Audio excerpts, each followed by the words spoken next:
Welcome to Storytime with Lost Windows. Hi guys, please look and subscribe for more stories in the future. You won't get any more stories in the future, but you can still look and subscribe. I made £10,000 in 1 week and lost it all in 1 minute. I will say first that this story ends with me being extremely proud of myself. 2 weeks ago, I got a surprise return from a cryptocurrency pre-sale investment that I'd made last September. Back then, I'd put in £1,300 and had written off the money as gone, especially when the launch was postponed for 2 months in December. So to see any return from this venture was a bonus, made even better by the fact that off a fifth of those tokens, it returned £2,000. Up to this point, that was the largest lump sum I'd had returned since getting into crypto. I started during the 2021 bull run, so my first buys were at high prices, but over the weeks I found them going up. Spurred on by this, and my alcohol consumption at the time, I started making reactive trades and chasing other assets that were increasing. Before long, the bear market hit. All of my holds reduced in value greatly, and I learned to accept my massive losses. I'd learnt some lessons, and after all, you pay to learn at university, so what the hell? It was all money that I could afford to lose, and up until 2 weeks ago, had just accepted that I was £12,000 down over the past 2 years. So a £2,000 return in one lump sum seemed like a great opportunity. I'd just found a very promising project called PawSwap, which would support Shibarium upon its release. Its low market cap, low holder count and overall potential led me to put £200 of the £2,000 into it. The very next day it began pumping. I put another £300 into it. It carried on pumping throughout the next day, and come the night time I made a choice to put half of the remaining £1,500 into it.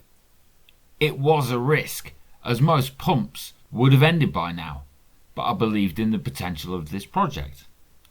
The next morning, I was up £600. I then put in the remaining £750, so all of the £2,000 I'd made a couple of days before was now in PawSwap.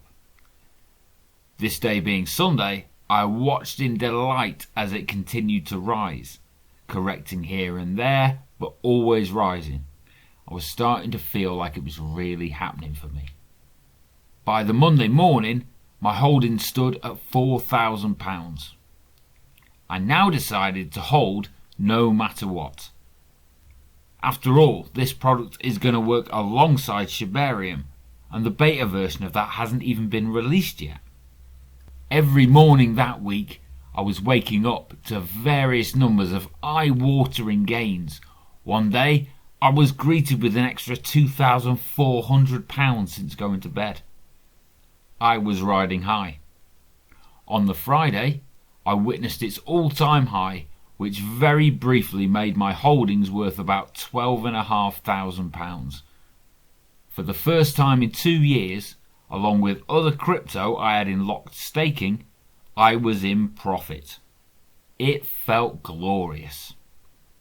That night, I celebrated with the weekly drink I have become accustomed to since I stopped drinking every day, which up until last February I had done for the last 20 years. I went to bed that night with my holdings sitting at over £10,000, and I had half a bottle of wine left for next weekend. On Saturday morning, I awoke and immediately checked prices. All was still well. I did the usual check on the PawSwap Twitter page for news and thought I'd stumbled across an official airdrop of $500. Now I know that this is one of the oldest tricks in the book, but on this morning, a perfect storm of being half asleep, hungover and just generally rushing led me to connect my wallet to a website without double checking its credibility. After connecting to the site, I immediately clicked yes in my wallet before even reading the command, and instantly realised I'd just given access to my poor tokens. I checked my balance. Where there had been 153 billion poor, there was now a big fat zero. I had just sent £10,000 to a person that I would never meet, and I paid the transaction fee to send it to them.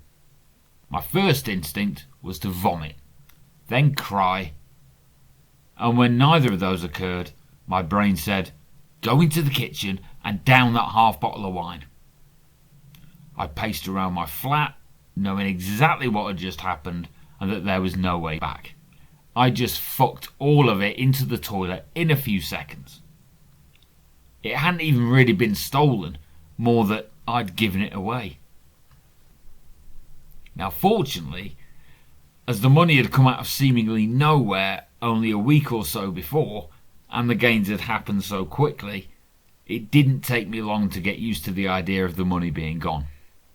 I just had to stomach the idea that I'd squandered my best chance this year to make a life-changing amount of money. The other fortunate thing is that losing the money won't now cause me problems in my future.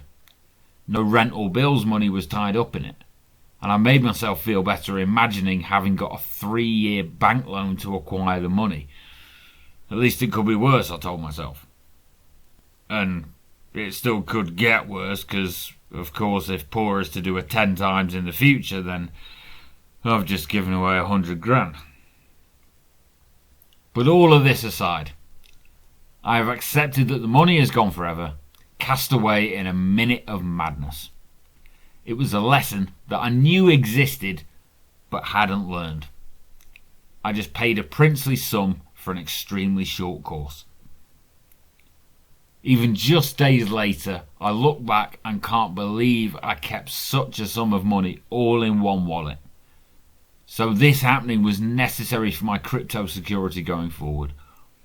It's almost as if my subconscious knew I wasn't ready for such massive gains all at once, and dashed the money away to save myself from doing it with a greater amount in the future. All of this rationalising, and the fact that the half bottle of wine is still in my kitchen a week later, is why I'm extremely proud of myself after all of this going on. If this had happened at any point over the past few years, I would have reacted by getting blackout drunk, and in the following days would have beaten myself up, mentally and physically, so much that I probably wouldn't be alive now. Hopefully now I can buy enough every week that by the time the next bull market comes, I could have a repeat of the adrenaline rush I experienced last week. But I'm glad it didn't seem real while it was happening, as now it's easier to pretend it never happened at all.